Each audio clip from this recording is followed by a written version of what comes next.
আজ অনুষ্ঠেয় রাষ্ট্রপতি নির্বাচনে ভোট দেওয়ার জন্য দলের সংসদ সদস্যদের প্রতি আবেগঘন আহ্বান জানিয়েছেন বিএনপির রাষ্ট্রপতি প্রার্থী ও সদ্য সাবেক মহাসচিব মির্জা ফখরুল ইসলাম আলমগীর। গতকাল বিকেলে জাতীয় সংসদ ভবনের সরকারি দলীয় সভাকক্ষে প্রধানমন্ত্রী তারেক রহমানের সভাপতিত্বে বিএনপির সংসদীয় দলের এই বিশেষ সভা অনুষ্ঠিত হয়। প্রায় ১.৫ ঘণ্টায় স্থায়ী এই বৈঠকে বক্তব্য দেওয়ার সময় এক পর্যায়ে আবেগ আপ্লুত হয়ে পড়েন ও কান্নায় ভেঙে পড়েন মির্জা ফখরুল ইসলাম আলমগীর। তিনি দলের প্রয়াত চেয়ারপারসন বেগম খালেদা জিয়া এবং প্রতিষ্ঠাতা শহীদ রাষ্ট্রপতি জিয়াউর রহমানকে স্মরণ করে গভীর কৃতজ্ঞতা প্রকাশ করেন।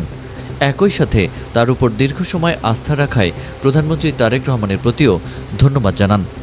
এ সময় সভাকক্ষে এক নজিরবিহীন আবেগঘন পরিবেশ সৃষ্টি হয় এবং উপস্থিত সংসদ সদস্যদের পাশাপাশি প্রধানমন্ত্রীও আবেগ আপ্লুত হয়ে পড়েন।